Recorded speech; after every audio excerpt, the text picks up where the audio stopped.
ಪರಮ ಪೂಜ್ಯ ಪ್ರಾತಸ್ಮರಣೀಯ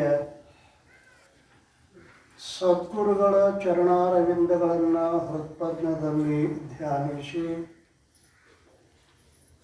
ಅದ್ವೈತ ಸಾರ್ವಭೌಮ ಜಗದ್ಗುರು ಸಿದ್ಧಾರೂಢರ ಮೌನ ಮಹಾಯೋಗಿ ಜಗದ್ಗುರು ಗುರುನಾಥಾರೂಢರ ಪಾವನ ಪಾದಾರವಿಂದಗಳಲ್ಲಿ ಹಣೆಮನೆದು ಬ್ರಹ್ಮವಿದ್ಯಾ ಸಂಪ್ರದಾಯ ಕರ್ತೃಗಳಾದ ಸಮಸ್ತ ಋಷಿ ಮುನಿ ಸಂತ ಶರಣರ ಚರಣಾರವಿಂದಗಳಲ್ಲಿ ಅಭಿವಂದಿಸಿ ಗ್ರಂಥಕರ್ತರಾದ ಸಾಧು ಶ್ರೀ ವಿಶ್ವದಾಸಿಯವರ ಪಾವನ ಪಾದಾರವಿಂದಗಳಲ್ಲಿ ಅಭಿವಂದಿಸಿ ನಮ್ಮೆಲ್ಲರಿಗೆ ಅನಂತ ಶರಣೋ ಶರಣಾರ್ಥಿಗಳು. ಆತ್ಮೀಯರೇ, ಜಗದ್ಗುರು ಸಿದ್ಧಾರೂಢರ ಕೃಪಾಕ್ಷೇತ್ರದಲ್ಲಿ ನಡೆದುಕೊಂಡು ಬಂದಿರುವಂತಹ 16ನೇ ವರ್ಷದ ಭಗವತ್ ಚಿಂತನ ಸಾಧನ ಶಿಬಿರದ ಪ್ರಸ್ತುತ ಚಿಂತನದ ವಿಷಯ ಶ್ರೀ ವಿಚಾರ ಸಾಗರ. ವಿಚಾರ ಸಾಗರದ 1ನೆಯ ತರಂಗದಲ್ಲಿ ಅಧಿಕಾರಿ ಸಂಬಂಧ ವಿಷಯ ಮತ್ತು ಪ್ರಯೋಜನ ಇವು 4 ತಿಳಿಯಲಾರದ ಹೊರತಾಗಿ ಗ್ರಂಥದಲ್ಲಿ ಪ್ರವೃತ್ತಿಯಾಗಲಿಕ್ಕೆ ಸಾಧ್ಯವಿಲ್ಲ. ಈ ಗ್ರಂಥಕ್ಕೆ ಅಧಿಕಾರಿ ಯಾರು? ಈ ಗ್ರಂಥದಲ್ಲಿ ಹೇಳಿದ ವಿಷಯ ಏನು? ಆ ವಿಷಯಕ್ಕೂ ಗ್ರಂಥಕ್ಕೂ ಇರುವ ಸಂಬಂಧ ಏನು? ಗ್ರಂಥವನ್ನು ಗುರುಮುಖದಿಂದ ಶ್ರವಣ ಮಾಡುವುದರಿಂದ ಆಗುವ ಪ್ರಯೋಜನ ಏನು? ಇವು 4 ತಿಳಿಯಲಾರದ ಹೊರತು ಯಾರೂ ಗ್ರಂಥದಲ್ಲಿ ಪ್ರವೃತ್ತಿಯಾಗುವುದಿಲ್ಲ. ಅದಕ್ಕೆ ಅನುಬಂಧ ಚತುಷ್ಟಯ ಅಂತ ಕರೆದಾರೆ. ಮೊದಲನೇದ್ಯಾವುದು? ಅಧಿಕಾರಿ. ಮೊಟ್ಟ ಮೊದಲೇ ಅಧಿಕಾರಿ ವರ್ಣನೆ ಅದ. ಅಧಿಕಾರಿಯಾಗಿರ್ತಕ್ಕಂಥವನ ಜವಾಬ್ದಾರಿ ಭಾಳ. ಅಧಿಕಾರಿಯಾಗಿರ್ತಕ್ಕಂಥವನು 4 ಪ್ರಕಾರದ ಸಾಧನೆಗಳಿಂದ ಕೂಡಿಕೊಂಡಿರಬೇಕು. ಮಲವಿಕ್ಷೇಪ ದೋಷಗಳನ್ನು ಕಳ್ಕೊಂಡಿರಬೇಕು. ಮಲವಿಕ್ಷೇಪ ಜಾಕೆ ನಹಿ ಕಿಂತು ಏಕ ಅಜ್ಞಾನ ವೈಚವ ಸಾಧನ ಸಹಿತ ನರ ಅಧಿಕೃತ ಮತಿಮಾನ್.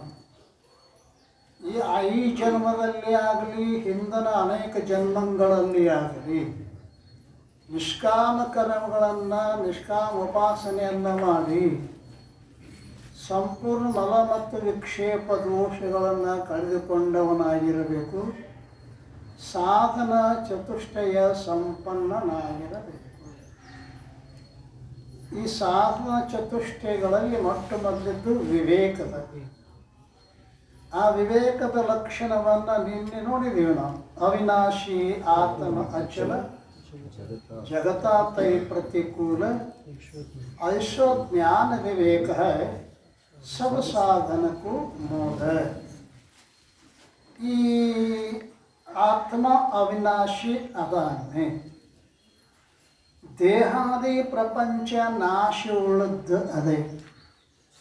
ಅದಲ್ಲ, ದೇಹ ನಾಶ ಆದರೂ ಕೂಡ ಆತ್ಮ ನಾಶರಹಿತ ಅದಾನೆ. ಗಡಿಗೆ ಒಡೆದ್ರೆ ಗಡಿಗೆ ಒಳಗಿನ ಆಕಾಶ ನಾಶ ಆಗ್ತದೆ ಏನೋ? ಇಲ್ಲ. ಗಡಿಗೆ ಒಡೆದಿದ್ರೂ ಕೂಡ ಗಡಿಗೆ ಒಳಗಿನ ಆಕಾಶ ಹಂಗೆ ನಾಶ ಆಗುವುದಿಲ್ಲೋ? ಈ ದೇಹ ನಾಶವಾದರೂ ಕೂಡ ಇದರೊಳಗೆ ಆಕಾಶ ಸದೃಶನಾಗಿ ನಿತ್ಯನಾಗಿ ಅವಿನಾಶಿಯಾಗಿರ್ತಕ್ಕಂಥವನಾಗಿರ್ತಕ್ಕಂಥ ಆತ್ಮ ಅವನೆಂದೂ ನಾಶ ಆಗುವುದಿಲ್ಲ. ಇದು ಗಟ್ಟಿ ಇರಬೇಕು ಮೊದಲು ಮನುಷ್ಯನಿಗೆ. ಮತ್ತು ಐಶೋ ಜ್ಞಾನ ವಿವೇಕ ಸಬ ಸಾಧನಕ್ಕೂ ಮೂಲ. ಇಲ್ಲಿ ಒಂದು ಮಾತನ್ನು ಹಿಡ್ಕೊಂಡ್ರು ಯಾರು? ಪಂಡಿತ್ ಪೀತಾಂಬರ್ಯ.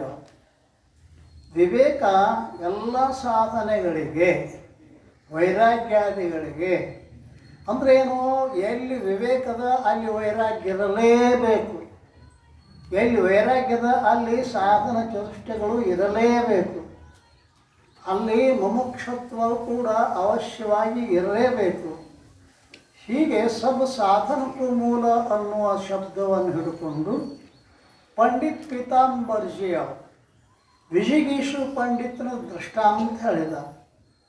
ವಿಜಿಗೀಷು ಪಂಡಿತ ಅಂತಿರ್ತಾರೆ, ಅವರು ಆತ್ಮ ನಿತ್ಯ ಅನಾತ್ಮ ಅನಿತ್ಯ ಅನ್ನೋದನ್ನು ಚೆನ್ನಾಗಿ ಓದಿ ತಿಳಿದುಕೊಂಡಿರ್ತಾರೆ, ಅನುಭವಿಸಿರುವುದಿಲ್ಲ. ಓದಿ ತಿಳಿದುಕೊಳ್ಳೋದು ಬೇರೆ, ಅನುಭವಿಸಿರೋದು ಬೇರೆ.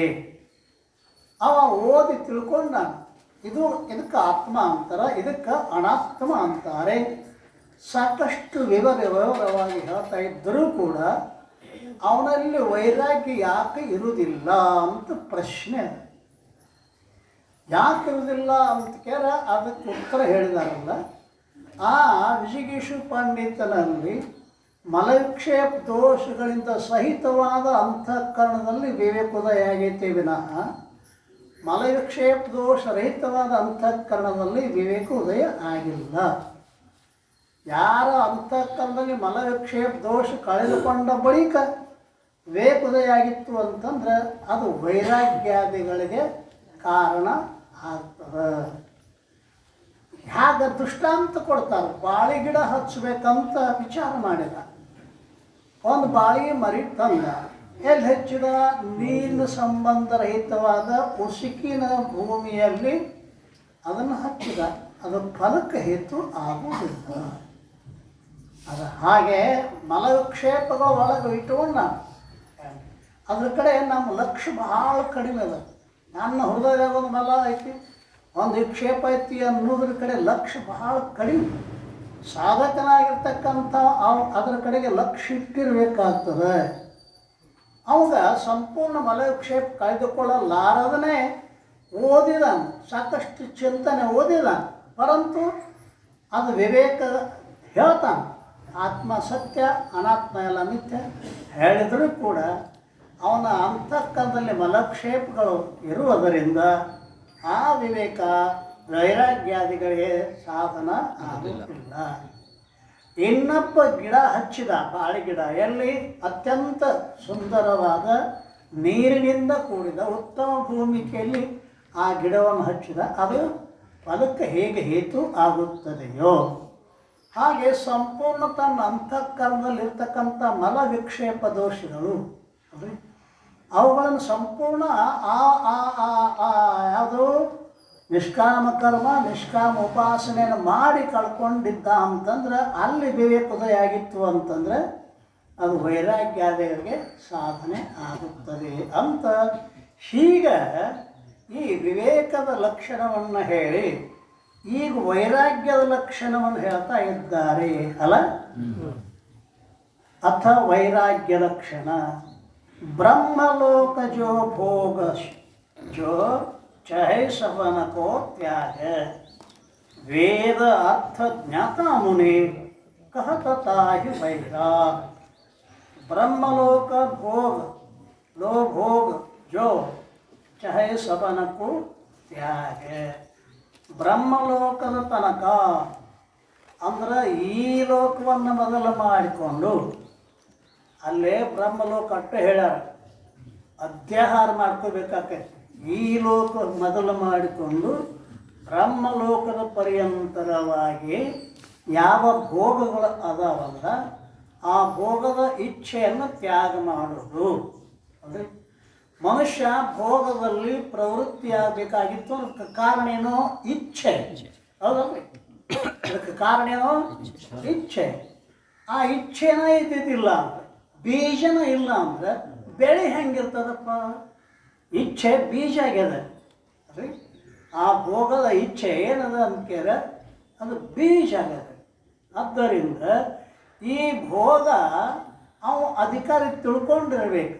ಭೋಗದಲ್ಲಿ ತೃಪ್ತಿ ಇಲ್ಲ, ಎಷ್ಟು ಭೋಗಿಸಿದರೂ ಕೂಡ ಸಾಕಾಗ್ಯದ ಏನ್ರಿ, ಸಾಕ್ರಿ ಅಂತ ಯಾರಿಗಾರ ಅನಿಸವ ಏನ್ರಿ? ಏನಿಲ್ಲ, ಮತ್ತು ಹೆಚ್ಚಾಗ್ತದೆ. ದೃಷ್ಟಾಂತ ಕೊಡ್ತಾರೆ ಮಹಾಭಾರತದಲ್ಲಿ. ಯಾವುದೋ ಒಂದು ಮನೆಗೆ ಉರಿ ಹೆಚ್ಚಿತ್ತಂತ, ಪೆಟ್ರೋಲ್ ಗೊಜ್ಜಿ ಆರಿಸ್ಲಕ್ಕೆ ಪ್ರಯತ್ನ ಮಾಡ್ತಿದ್ದಂತ. ಬರಬರಿದ ಅಲ್ಲ, ಪೆಟ್ರೋಲ್ ಗೊಜ್ಜಿ ಉರಿ ಆರಿಸ್ಲಕ್ಕೆ ಹೆಂಗೆ ಸಾಧ್ಯ ಇಲ್ಲೋ, ಭೋಗದಿಂದ ಕಾಮವನ್ನ ನಿವೃತ್ತಿ ಮಾಡ್ಕೊಳ್ಳಿಕ್ಕೆ ಸಾಧ್ಯ ಇಲ್ಲ. ಹೆಚ್ಚಾದೀತ ವಿನ ಎಂದು ಯಯಾತಿ ಮಹಾರಾಜ ಅಂತ ಹೋಗಿದ್ದಾನೆ ಹಿಂದೆ. ಯಯಾತಿ ಮಹಾರಾಜ, ಆ ಯಯಾತಿ ಮಹಾರಾಜನಿಗೆ ಏನಾಗಿತ್ತು ಅಂತ ಕೇಳಿದ್ರೆ, ಶುಕ್ರಾಚಾರ್ಯರ ಮಗಳು ಒಂದು ದೇವಯಾನಿ, ಆಕೆಗೆ ಏನಾಗಿತ್ತು ಅಂತ ಕೇಳಿದ್ರೆ, ಆಕೆ ಒಂದಿಟ್ಟು ಆ ಗಂಡನ ಜೊತೆಗೆ ಜಗಳಾಡಿದ್ರು. ಅದನ್ನು ತಂದೆ ಮುಂದೆ ಬಂದು ಹೇಳಿದ್ರು, ನನಗೆ ಹಿಂಗೆ ಅಂದ, ಹಿಂಗೆ ಮಾಡಿದ, ನನಗೆ ಮೋಸ ಮಾಡ್ಯಾನ. ಅವ್ರು ಶುಕ್ರಾಚಾರ್ಯರು ಶಾಪ ಕೊಟ್ಟರು. ಯಾರಿಗೆ? ಯಯಾತಿ ಮಹಾರಾಜ. ನಿನಗೆ ಈ ಸದ್ಯ ಮುಪ್ಪು ಬರಲಿ. ಮುಪ್ಪು ಬಂತ್ರಿ, ಅದಕ್ಕೆ ಗಡಿಯಾಡಕತ್ತದ ಅಲ್ರಿ, ಉಬ್ಬ ಕನ್ನ ಎಲ್ಲ ಬೆಳ್ಳಗಾಗಿದಾವ, ಕೈ ಎಲ್ಲ ಜೋದಾಕತ್ಯಾವ. ಆವಾಗ ಏನಂದ್ರು ಅಂತ ಕೇಳಿದ್ರೆ, ಅವಾಗ ಪಶ್ಚಾತ್ತಾಪ. ಮಾವನ ಕಾಲಿಗೆ ಬಿದ್ದು, ಶುಕ್ರಾಚಾರ್ಯ ಕಾಲಿಗೆ ಬಿದ್ದು ಬೇಡ್ಕೋತಾನೆ, ಅಲ್ಲ ನನಗಿನ್ನೂ ಭೋಗದ ಲಾಲಸ್ಯ ಅದ. ಈಗ ಇಂದ್ರಿಯಗಳೆಲ್ಲ ಏನಾಗಿಬಿಟ್ಟು ಅಂದ್ರೆ ಎಲ್ಲ ನಿರ್ಜೀವ ಆಗಿಬಿಟ್ಟಾವ. ಇಂದ್ರಿಯ ನಿರ್ಜೀವ ಅಂದರೆ ಭೋಗದ ವ್ಯವಸ್ಥೆ ಆಗುವುದಿಲ್ಲ. ನನಗೆ ದಯಮಾಡಿ ಮುಪ್ಪ ಹೋಗಿ ಯೌವನ ಬರುವ ಹಂಗೆ ಏನಾದರೂ ಉಪಾಯವನ್ನು ಹೇಳು. ಭಾಳ ಅಳ್ಳಾಕ ತಿಳ್ಕೊಳ್ಳೆ ಕನಿಕರು ಬಂದ ಏನಂದ ಶುಕ್ರಾಚಾರ್ಯ, ನಿನ್ನ ಮುಪ್ಪನ್ನು ಯಾರು ತಗೊಂಡು ತಮ್ಮ ಯೌವನವನ್ನು ಕೊಡ್ತಿದ್ರು ಅಂದ್ರೆ, ನಿನ್ನ ಮುಪ್ಪನ್ನು ಯಾರು ತೆಗೆದುಕೊಂಡು ತಮ್ಮ ಮುಪ್ಪನ್ನು ನಿನಗೆ ಕೊಡ್ತಿದ್ರು ತಮ್ಮ ಯೌವನವನ್ನು ನಿನಗೆ ಕೊಡ್ತಿದ್ರು ಅಂದ್ರೆ ಹಿಂಗೆ ಬದಲಿ ಮಾಡ್ಕೋಬಹುದು. ಅವನು 3 ಜನ ಮಕ್ಕಳಿದ್ದು ಒಬ್ಬನ ಕರೆದ, ತಮ್ಮ ನನ್ನ ಮುಪ್ಪನ್ನು ತಗೋರು, ಯೌವನವನ್ನು ಕೊಡು. ಅಂತವ ಯೌವನ ಕೊಡೋ ಕೆಲಸ ಅದು ಬೇಕಾದ್ರೆ ಒಂದಿಷ್ಟು ರೊಕ್ಕ ತಗೊಂಡವ. ಎರಡೂ ಮಕ್ಕಳು ಅವನು ವಿರೋಧ ಮಾಡಿದರು.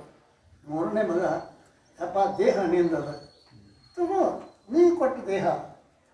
ಆನ ಒಬ್ಬ ಮಗ, ಕಿರಿ ಮಗ ತಂದೆ ಮುಪ್ಪನ್ನು ತೆಗೆದುಕೊಂಡು ತನ್ನ ಯೌವನವನ್ನು ಕೊಟ್ಟ. ಕೊಟ್ಟು ಕೂಡಲೇ 1000 ವರ್ಷ ಭೋಗ ಮಾಡಿದಂತ್ರಿ ಯಯಾತಿ ಮಹಾರಾಜ. ಕಡೆಗೆ ಅವ್ನು ಅನಿಸ್ತು, ಇದಕ್ಕೆ ಶಾಂತಿನೇ ಇರಲ್ಲ ಇದ್ರೊಳಗೆ ಅಂದವ. ಎಷ್ಟು ಭೋಗಿಸಿದರೂ ಕೂಡ ಸಾಕು ಅನಿಸೋದು ಇದ್ರೊಳಗೆ ಇಲ್ಲಲ್ಲ ಅಂತ ತಿಳ್ಕೊಂಡು ಅವ ಮಗನಂತೆ ಬಂದ, ಅಮ್ಮ ನಿನ್ನ ಯೌವನ ನಿಂತವ, ನನ್ನ ಮುಪ್ಪನ್ನು ಕೊಡು.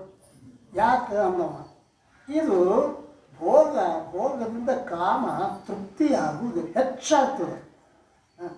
ಪೆಟ್ರೋಲ್ ಗೊಜ್ಜಿರೋ ಅಗ್ನಿ ಹೆಂಗೆ ಹೆಚ್ಚಾಗ್ತದೆ, ಭೋಗದಿಂದ ಹೆಚ್ಚಾಗ್ತದೆ. ನನಗೆ ಸಾಕು, ನಾನು ಈ ಜನ್ಮ ಸಾರ್ಥಕ ಮಾಡಿಕೊಳ್ಳೋ ಸಲುವಾಗಿ ತಪಸ್ಸಿಗೆ ಹೋಗ್ತಾನೆ ಅಂಥೇಳಿ ಯೌವನವನ್ನು ಮಗನಿಗೆ ಕೊಟ್ಟು ಆ ಮುಪ್ಪನ್ನು ತಾನು ಸ್ವೀಕಾರ ಮಾಡಿ ಪುನಃ ಏನು ಮಾಡಿದ, ತಪಸ್ಸಿಗೆ ಹೋದ ಅಂತ ಮಹಾಭಾರತದ ಕಥೆ ಬರ್ತದೆ.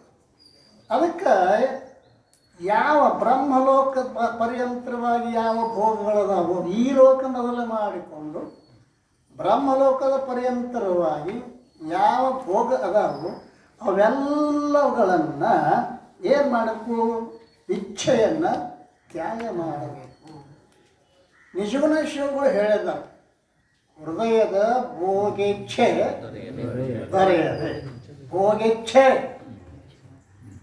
ಗುರಿ ಏನೈತೆ ನೋಡೋರ್ದು ಅಲ್ಲ, ಇಚ್ಛೆಯನ್ನು ತ್ಯಾಗ ಮಾಡೋದು. ಭೋಗ ಯಾಕೆ ಬರ್ತೈತೆ ಅದು? ಇಚ್ಛೆ ಭೋಗದಕ್ಕೆ ಮೂಲ ಕಾರಣ ಅದ. ನೀ ಇಚ್ಛೆಯನ್ನು ಮಾಡಬೇಡ, ಅದರೊಳಗೆ ಇಚ್ಛೆಯನ್ನು ಮಾಡಬೇಡ. ಆದರೂ ಮನುಷ್ಯ ಇಚ್ಛೆ ಮಾಡಬಾರ್ದು ಅಂತೇಳಿ ವೈರಾಗ್ಯನು ಮಾಡ್ತಾನೆ. ಪರಂತು ಏನಾಗ್ತದೆ ಅಂತ ಹೇಳ್ಯಾರ, ವಿರತಿಗೆ ಬೀಜನ್ ರೂಪಂ ಕಾರ್ಯ ಪರಿವೀಣಿದುಂಟವ ನರಿ ಬೀಜ ಧೈರ್ಯ. ಅಲ್ಲಿ ವಿಷಯ ದೋಷವನ್ನು ಹಚ್ಚುವುದು, ಬಲ್ಲವಂತಿಗೆಯದು ಬೀಜವೆನಿಸುವುದು, ಬಳಿಕ ವಿಷಯವನ್ನು ತೊರೆದಿರುವುದು, ತಿಳಿಯದು ರೂಪಂ ತಾನೆನಿಸುವುದು ಬಳಿಕವರಾಯ ವಾಸನೆಯಿಂದ ಕಳಿನ ಮನ ಅಲ್ಲೆರಗೆದೊಡಂದ ಛಲವಂಬಲಿದೊಲ್ಲದು ಬಿಟ್ಟಿಹುದು ಕುಳಮಾಗಿಲ್ಲದು ಕಾರ್ಯ ಎನ್ನುವುದು ಇಲ್ವಿರುತೆಗೆ ನಿಜ ಲಕ್ಷಣವಾಗಿ ಇದನ್ನುಳ್ಳಾತನೇ ಸಹಜ ವಿರಾಗಿ ಪರಮಾರ್ಥ ಗೀತೆ. ಅವರು ನೀನು ಬಿಟ್ಟರೂ ಕೂಡ ವಾಸನೆ ಪುನಃ ಈ ಸಾಧಕನನ್ನು ಭೋಗದಲ್ಲಿ ಪ್ರವೃತ್ತಿ ಮಾಡ್ತಾರೆ. ಬಳಿಕಾಯ ವಾಸನೆಯಿಂದ ಕಲಿನ ನಿಮನ ಅಲ್ಲೆರಗಿದೊಳಂದ ಛಲಬಂಬಲಿದೊಲ್ಲದ ಬಿಟ್ಟಿಹುಳು. ನೀನು ದಾರಿಯೊಳಗೆ ಸಾಧಕ ನೀನು ದಾರಿಯೊಳಗೆ ಹೆಣ್ಣ ಮಣ್ಣ ಹೊಣ್ಣ ನಿನ್ನ ಕಾಲ ಮ್ಯಾಗ ಬಂದು ಬೀಳ್ತಾವೋ ಅಕ್ಕವಿಲ್ರಿ ಮತ್ತು ನೀವು ಬಿಟ್ಟು ನೋಡ್ರಿ ಏನ್ರಿ ಬಿಟ್ಟು ನೋಡ್ರಿ ಎಲ್ಲ ಬಂದು ಬೀಳಕತ್ತಾವ. ಅಲ್ಲಿ ಛಲವಂಬಲ್ ಛಲ ಬೇಕಾಗ್ತದೆ ಮನುಷ್ಯನಿಗೆ. ಇಲ್ಲಪ್ಪ ಅಂದ್ರೆ ಹೇಳ್ತಾನೆ. ಚೆನ್ನುಡಿ ಅಂತೊಂದು ಪುಸ್ತಕ ಬರೀತಾದ ಧರ್ಮಸ್ಥಳದ ಧರ್ಮದರ್ಶಿಗಳು ಅವ್ರು ನೋಡ್ರಿ ವೀರೇಂದ್ರ ಹೇಳಿ ಎಷ್ಟು ಅವ್ರ ಕಾರ್ಯಕ್ರಮಗಳು ಇದ್ದರೂ ಕೂಡ ಬರೆಯೋದನ್ನು ಬಿಟ್ಟಿಲ್ಲ ನೋಡ್ರಿ. ಎಂಥ ಚೆನ್ನುಡಿರಿ 275 ಲೇಖನಗಳದಾವ. 275 ಲೇಖನಗಳು. ನಿನ್ನೆ ಒಂದು ಲೇಖನ ನೋಡಿ, ಗುರಿಯ ಕಡೆ ಗಮನವಿರಬೇಕು. ಏನದು? ಗುರಿಯ ಕಡೆಗೆ ಗಮನವಿರಬೇಕು. ಚಂದ. ಅದಕ್ಕೊಂದು ದೃಷ್ಟಾಂತ ಕೊಟ್ಟಿದ್ದಾರೆ. ಏನು ಅಂತ ಕೇಳಿದ್ರೆ, ಒಬ್ಬಕ್ಕೆ ಮಹಾರಾಣಿ ಕುದುರೆ ಸವಾರಿಯಲ್ಲಿ ಬಹಳ ಜಾಣ್ಮೆಯನ್ನು ಪಡೆದಿದ್ದರು. ಆಕೆಯನ್ನು ಹಿಂದೆ ಹಾಕ್ಲಕ್ಕೆ ಯಾವ ಹೆಣ್ಮಗಳಾಗಲಿ ಯಾವ ಗಂಡಸರೇ ಆಗಲಿ ಕುದುರೆ ಓಟದಲ್ಲಿ ಆಕೆಯನ್ನು ಹಿಂದೆ ಹಾಕ್ಲಕ್ಕೆ ಯಾರಿಗೂ ಸಾಧ್ಯ ಇದ್ದಿದ್ದಿಲ್ಲ. ಬಹಳ ಮಂದಿ ಬಂದು ಸೋತ ಹೋಗಿದ್ರು.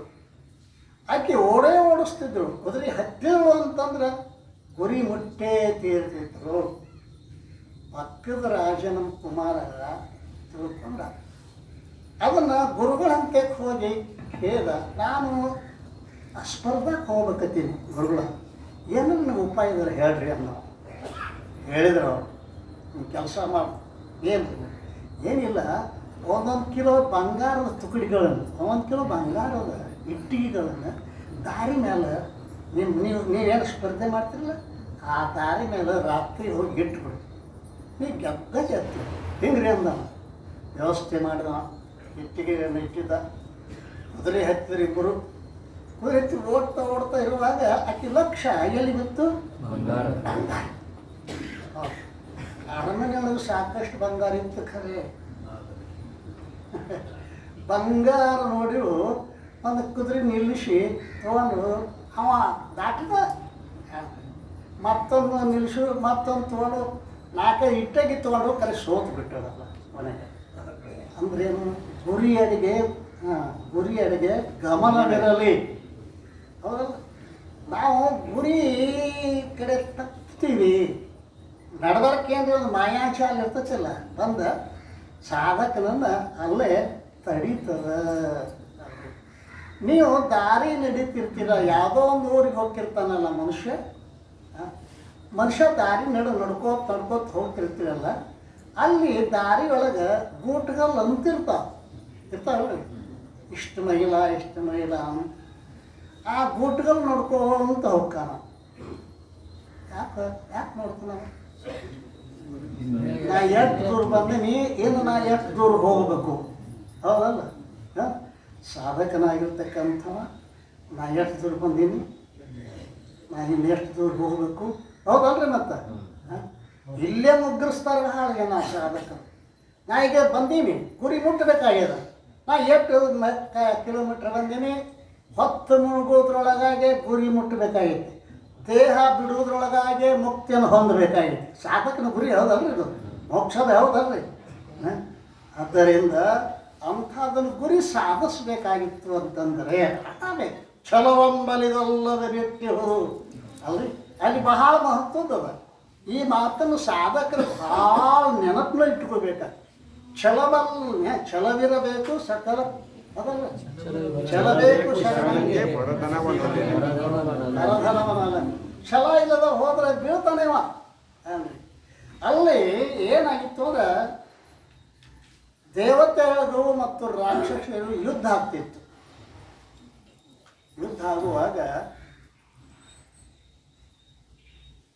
ದೇವತೆಗಳು ಸೈನಿಕರೆಲ್ಲ ಸಾಯ್ತಿದ್ರು. ರಾಕ್ಷಸ ಸೈನಿಕರು ಸತ್ರು ಕೂಡ ಮತ್ತೆ ಮರುದಿವ್ಸ ಯುದ್ಧಕ್ಕೆ ಬಂದು ನಿಂತಿದ್ರು. ದೇವತೆಗಳ ಗುರುಗಳು ಬೃಹಸ್ಪತಿಗಳು ಇದನ್ನು ಹೆಂಗೆ ಮಾಡಬೇಕು, ಇವ್ರು ಯಾಕೆ ಹುಟ್ಟಿ ಬರ್ತಾರೆ? ಮತ್ತು ಎಲ್ಲ ದೇವತೆಗಳು ಕೂಡಿ ಗುರುಗಳಂತೆ ಹೋಗಿ ಬೃಹಸ್ಪತಿ ಆಚಾರ್ಯ ಕೇಳಿದ್ರು, ಅಲ್ರಿ ನಾವು ನಮ್ಮ ಮಂದಿ ಸತ್ರು ಹೋಗೇ ಬಿಡ್ತಾರೆ, ಆ ರಾಕ್ಷಸರ ಸತ್ರು ಕೂಡ ಮತ್ತೆ ಪುನಃ ಜೀವಂತಾಗಿ ಬರ್ತಾರಲ್ಲ. ಅವ್ರು ಹೇಳಿದ್ರು, ಶುಕ್ರಾಚಾರ್ಯತ್ಯಕ ಸಂಜೀವಿನಿ ವಿದ್ಯೆ ಅದು. ಸಂಜೀವಿನಿ ವಿದ್ಯೆ ಅಂದರೆ ಸತ್ತವ್ರನ್ನ ಬದುಕಿಸುವ ವಿದ್ಯೆ. ಅದಕ್ಕೆ ಸತ್ತರು ಕೂಡ ಅವ್ರು ತಮ್ಮ ವಿದ್ಯೆಯಿಂದ ಅವ್ರನ್ನ ಬದುಕಿಸ್ತಾರೆ, ಅದಕ್ಕೆ ಮತ್ತೆ ಬರ್ತಾರೆ. ಅಲ್ಲೇ ನೀವೇನಾದರೂ ಇಲ್ಲಿ ಸಾಧಿಸ್ಬೇಕಾಗಿತ್ತು ಅಂತಂದ್ರೆ ಅವ್ರ ಹತ್ತಕ್ಕೆ ಹೋಗಿ ಅವ್ರ ಸೇವಾದಿಗಳನ್ನು ಮಾಡಿ ಆ ಸಂಜೀವ ವಿದ್ಯೆಯನ್ನು ಪಡ್ಕೊಂಡು ಬರಬೇಕು. ಎಷ್ಟು ಮಜಾ ಅದ ಇದು. ಇದು ದೇವತೆಗಳ ಪಾರ್ಟಿ, ಅದು ರಾಕ್ಷಸರ ಪಾರ್ಟಿ. ದೇವತೆಗಳ ಗುರುಗಳಾದ ಬೃಹಸ್ಪತಿ ಆಚಾರ್ಯ ಮಗ ಕಚ್ಚ ಅಂತಿದ್ದ. ಅವ ಕಚ್ಚ ಕೈ ಮುಗದ, ನಾ ಹೋಗಿ ಬರ್ತೀನಿ ಅಂದ. ಕಚ್ಚ ಎಲ್ಲಿ? ಶುಕ್ರಾಚಾರ್ಯ ಆಶ್ರಮಕ್ಕೆ ಹೋಗಿ ಅವ್ರ ಸೇವೆಯನ್ನು ಮನಮುಟ್ಟಿ ಮಾಡಿ ಅವರ ಮನ ಒಲಿಸಿಕೊಂಡು ಆ ವಿದ್ಯೆಯನ್ನು ನಾನು ತೆಗೆದುಕೊಂಡು ಬರ್ತೀನಿ ಅಂದ. ಹುಷಾರ್ ಅಂದ್ರೆ ಬೃಹಸ್ಪತಿ ಆಚಾರ್ಯ ಅವನಿಗೆ ಬಗ್ಗೆ ಮಗಳದಾಳೆ, ಭಾಳ ಸುಂದರದಾಳೆ, ದೇವಯಾನಿ ಅಂತೇಳಿ. ಆಕೆ ಮೋಹಕ್ಕೆ ಒಳಗಾಗಬಾರ್ದು, ಗುರಿ ಬಿಡಬಾರ್ದು. ಹೋದ ಶುಕ್ರಾಚಾರ್ಯ ಕುಂತಿದ್ರಲ್ಲ, ಹೋಗಿ ಸಾಷ್ಟಾಂಗ ನಮಸ್ಕಾರ ಮಾಡಿ ಕೈ ಮುಕ್ಕೊಂಡು ನಿಂತ. ಯಾರಪ್ಪ ನೀನು? ನಾನು ಬೃಹಸ್ಪತಿ ಆಚಾರ್ಯ ಮಗ. ಈ ಕಡೆ ಯಾಕೆ ಬಂದೆಪ್ಪ? ನಿಮ್ಮಲ್ಲಿ ವಿದ್ಯೆ ಸೇವಾ ಮಾಡಿ ಏನಾದರೂ ಒಂದು ವಿದ್ಯೆಯನ್ನು ಪಡೆದುಕೋಬೇಕಂತ ಬಂದೀನಿ. ಏನಾದರೂ ವಿದ್ಯೆ ಅಂತ ಅದನ್ನಿಲ್ಲ, ನಿಮ್ಮ ಸೇವೆಯನ್ನು ಮಾಡಿ ಏನಾದರೂ ವಿದ್ಯೆ ಪಡ್ಕೊಂಡು ಹೋಗ್ಬೇಕಂತ ಬಂದೀನಿ. ಸರಿ ಮಾಡಪ್ಪ, ಏನು ಸೇವೆ ಮಾಡು. ನಮ್ದೇನಿಲ್ಲ, ಒಂದು 1000 ಆಕಳದಾವ. ಆಕಳ ಹೋಗಿ ಮೇಸ್ಕೊಂಡು ಬಾ, ಮೇಸ್ಕೊಂಡು ಬಂದು ಅವತ್ತಲ್ಲ ಸಗಣಿ ಪಗಣಿ ಸ್ವಚ್ಛ ಮಾಡು, ಇಷ್ಟ ಮಾಡ್ಕೋತೀರು. ಹ್ಞೂನ್ರಿ ಅಂತ. ಆಕೆ ನೋಡಿರೋ ದೇವಯಾನಿ, ಇವನೂ ಸುಂದರ, ಆಕೆನೂ ಸುಂದರಿ, ಇವನು ಯೌವನ, ಆಕೆದು ಯೌವನ. ಆಕೆಗೆ ಅನಿಸ್ತು, ಇವ ಬೃಹಸ್ಪತಿ ಆಚಾರ್ಯ ಮಗ ಅಂದ್ರೆ ನಾನು ಮದುವೆ ಆಗ್ಲಕ್ಕೆ ಯೋಗ್ಯದಾನ. ಒಳಗಿಂದೊಳಗೆ ಆಕೆ ವಿಚಾರ. ಅವಾಗ ಅವ್ರ ಕಡೆ ಲಕ್ಷ್ಯ ಇಲ್ಲ. ಆಕೆ ಏನು ಮಾಡ್ತಿದ್ರು ಅಂತ ಕೇಳಿದ್ರೆ ಅವನು ಸಹಾಯ ಮಾಡ್ತಿದ್ರು. ಯಾವ ಆಕಳುಗಳನ್ನು ಬಿಚ್ಚಿ ಕಳಿಸ್ತಿದ್ರು, ಪುನಃ ಬರ್ತಕ್ಕ ದಾರಿ ನೋಡ್ತಿದ್ರು. ಬಂದ ಕೂಡಲೇ ಅವಾಗೆಲ್ಲ ವ್ಯವಸ್ಥೆ ಮಾಡ್ತಿದ್ರು. ಮುಂದೆ ಕೆಲವೊಂದು ಹಿಂಗೆ ದಿವಸ ಹೋದ ಬಳಿಕ ಹಾಡ್ತಿದ್ರು, ಕುಣಿತಿದ್ರು. ಹಾಡೋದು ನೋಡಿದ, ಕುಣಿದು ನೋಡಿದ. ಗುರಿ ಎಲ್ಲದ ಸಂಜೀವಿನಿ, ಅದನ್ನು ಮರ್ತಿಲ್ಲ ಪುಣ್ಯಾತ್ಮ. ಹಿಂಗಿರುವಾಗ ಆ ರಾಕ್ಷಸರಿಗೆ ಗೊತ್ತಾಯ್ತು, ಇವ್ ದೇವತೆಯವ್ರ ಪಾರ್ಟಿ ನಮ್ಮಲ್ಲಿ ಬಂದಾನ, ಏನೋ ಮಾಡಕ್ಕೆ ಬಂದಾನ ಇವ, ಇವನು ಹಂಗೆ ಬಿಡಬಾರ್ದು, ಕೊಂದ ಬಿಡಬೇಕು. ರಾಕ್ಷಸರ ಕೆಲಸ ಅದ ಅಲ್ರಿ. ಆಕಳ ಮೇಯ್ಸಕ್ಕೆ ಬಿಟ್ಟಾಗ ಏನು ಮಾಡಿದ್ರು, ಅವನ್ನ ಹಿಡ್ಕೊಂಡು ಕಡಿದ್ರು, ತುಕಡಿ ಮಾಡಿ ಆನಂದದಿಂದ ನೋಡೋ ಒಂದು ಆಸಾನೆ ಸಂತೋಷದಿಂದ ಬಾರು. ಈಗ ಸಾಯಂಕಾಲ ಆಕಳುಗಳಷ್ಟೇ ಬಂದು ಕಚ್ಚ ಬರಲಿಲ್ಲ. ದೇವಯಾನಿ ನೋಡಿಳು, ಯಾಕೆ ಕಚ್ಚಾ ಬರಲಿಲ್ಲ ಅಂದ್ಕೊಳ್ಳೆ ಹೋಗಿ ತನ್ನ ತಂದೆಗೆ ಮುಂದೆ ಅಳಕತ್ತಿಳೆ, ಅಪ್ಪ ಕಚ್ಚಾ ಬಂದಿಲ್ಲ, ಆಕಳಕ್ಕೆ ಬಂದವು, ಏನೋ ಆಘಾತ ಆಗ್ಯದ. ಅವರು ತಮ್ಮ ಜ್ಞಾನ ದೃಷ್ಟಿಯಿಂದ ನೋಡಿದರು, ತಂಗಿ ಕಚ್ಚಾನ ಸತ್ತಾನ ನಿಮ್ಮಲ್ಲಿ ಸಂಜೀವ ವಿದ್ಯೆ ಅದ, ಬದುಕಿಸ್ರ ನಾವು ಬದುಕಿದ್ರೆ ನಾಶ ಆಯ್ತು ನೋಡಂದ್ರೆ ಬದುಕಿಸ್ಬೇಕು. ಹೆಂಗೆ ಸಂಜೀವಿನಿ ವಿದ್ಯಾ ಪ್ರಯೋಗ ಮಾಡಿದರು. ಅವ್ರೇನು ತುಕಡಿ ಮಾಡಿ ಆ ದೇಹಗಳನ್ನು ಪ್ರಾಣಿಗಳಿಗೆ ತಿನ್ನಿಸ್ಬಿಟ್ಟಿದ್ರಲ್ಲ, ಅವೆಲ್ಲ ಒಂದು ಗೂಡಿ ಶರೀರ ತಯಾರಾಗಿ ಓಡಿ ಬಂದು ಕಚ್ಚ ಸಾಷ್ಟ ನಮಸ್ಕಾರ ಮಾಡಿ ಗುರುಗಳಿಗೆ. ಆಗ ಸಂತೋಷ ಆಯ್ತು ಗುರುಗಳಿಗೆ. ದೇವಯಾನಿ ಅಂತಾಳೆ, ಭಾಳ ಹುಷಾರ ಕಚ್ಚ, ಈ ಮಂದಿ ಸುಮಾರದ, ನಿನ್ನ ಹ್ಯಾಂಗಾರ ಮಾಡಿ ಗಿಲ್ಲ ಮಾಡಬೇಕಂತ ವಿಚಾರ ಮಾಡ್ತಾ ಇದ್ದಾರೆ. ಇಲ್ಲ ಹಾಗೆ ಮಾಡ್ತಾನೆ, ಹುಷಾರಿರ್ತೀನಿ. ಮತ್ತು ಕೆಲವು ದಿವಸ ಹೋಗಿ ನೋಡಿದ್ರು ಅವರು ಅಲ್ಲ ಮತ್ತೆ ಹುಟ್ಟು ಬಂದಾನಲ್ಲ ಇವ ಅವ್ರಿಗೆ ಹಿಂಗೆ ಬಂತು. ಇನ್ನೊಮ್ಮೆ ಹುಟ್ಟಿ ಬರ್ದಂಗೆ ಸಾಯ್ದು. ಎಷ್ಟು ದುಷ್ಟರಲ್ಲಿ ವಿಚಾರ ಇರ್ತದೆ ಗೊತ್ತೈತೆ ಅನ್ರಿ. ಅದ್ರಿಗೆ ಭಾಳ ಶಾನೆ ಇರ್ತಾರ. ಹ್ಯಾಂಗೆ ಮಾಡಬೇಕು ಹ್ಯಾಂಗೆ ಅನ್ನೋಕ್ಕೇನು ಅವನು ಕೊಂದ ಸುಡಿದು ದೇಹ ಸುಟ್ಟ ಆ ಬೂದಿ ಶೆರೆಯೊಳಗೆ ಹಾಕೋದು. ಆ ಶೆರೆಯನ್ನು ಗುರುಗಳಿಗೆ ಕುಡಿಸೋದು. ನಮ್ಮ ತೆಲುಗೇನು ಬರ್ತದೆ ನಿಮಗೆ. ಅವನ ಆಕಳಕಾಯಿ ಬಂದಾಗ ಹೊಡೆದ್ರು, ತುಕಡಿ ಮಾಡಿದ್ರು, ಎಲ್ಲ ಗಾಳಿ ಹಾಕಿ ಸುಟ್ಟರು. ಆ ಬೂದಿ ಶೆರೆಯೊಳಗೆ ಹಾಕಿದ್ರು.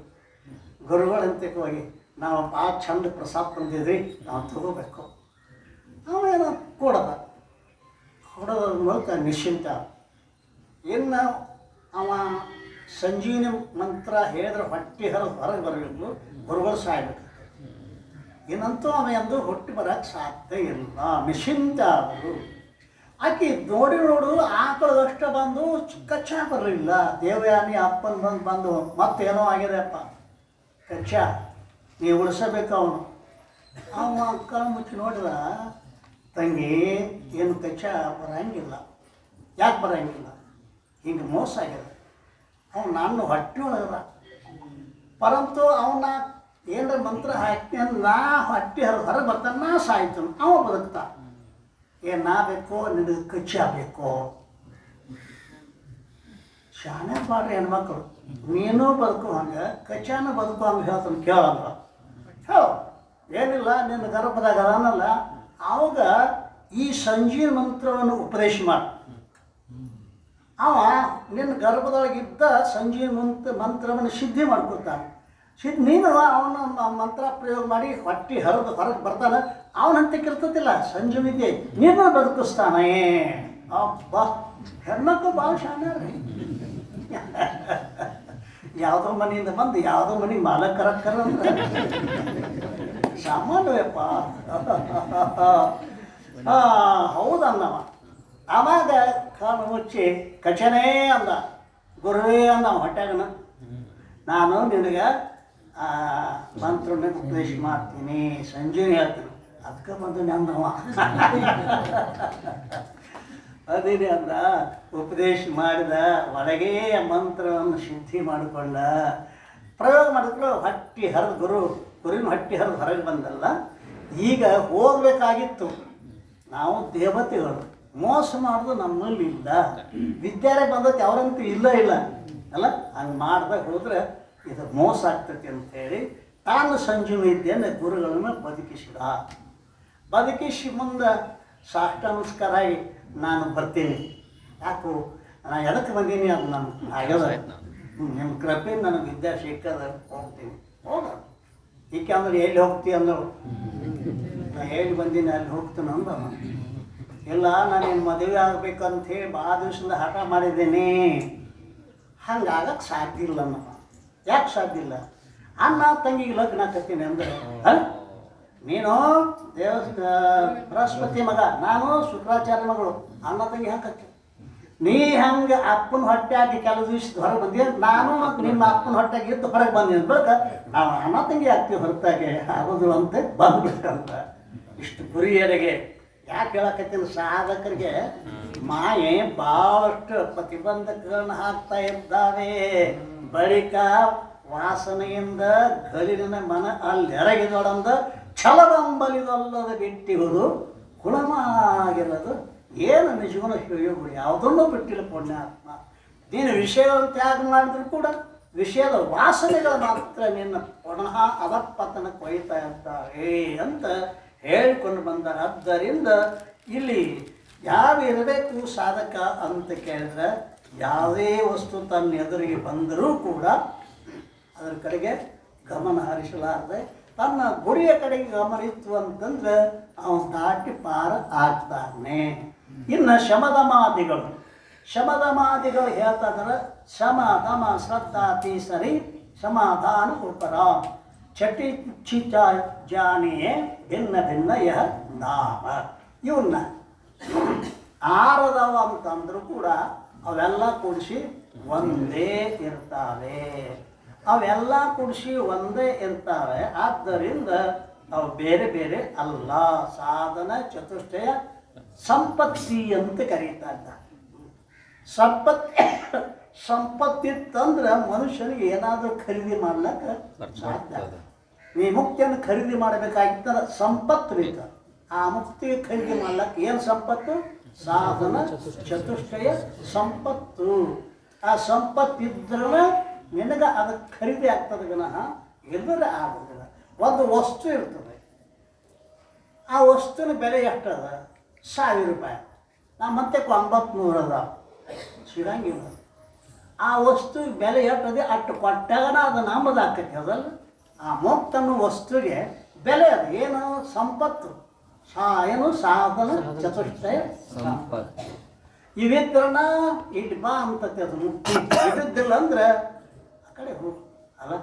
ಆದ್ದರಿಂದ 6 ಏನಿದಾವಲ್ಲ, ಶಮ, ದಮ, ತಿತಿಕ್ಷ, ಸಮಾಧಾನ ಮತ್ತು ಸಮಾಧಾನ, ಉಪರಾಮ, ಚಟಿ, ತಿಚಿತ್ತ, ಜ್ಞಾನಿಯೇ ಭಿನ್ನ ಭಿನ್ನ ಯಹ ನಾಮ.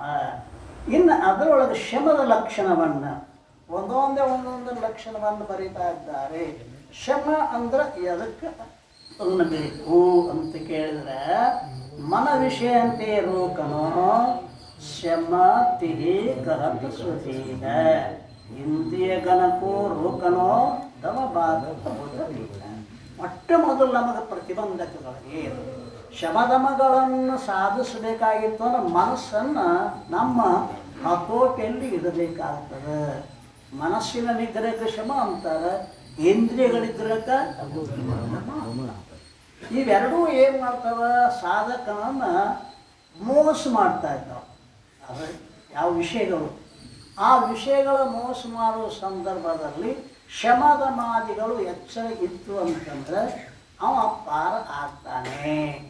ಶಮ ಅಂದ್ರೆ ಮನಸ್ಸಿನ ನಿಗ್ರಹ. ಓಡ್ತದೆ ಮನಸ್ಸು, ವಿಷಯವನ್ನು ನೋಡಿಕೊಳ್ಳೋ ಓಡ್ತದೆ. ಅದರ ಸ್ವಭಾವ ಅಲ್ಲ, ಅದು ಸ್ವಭಾವದ.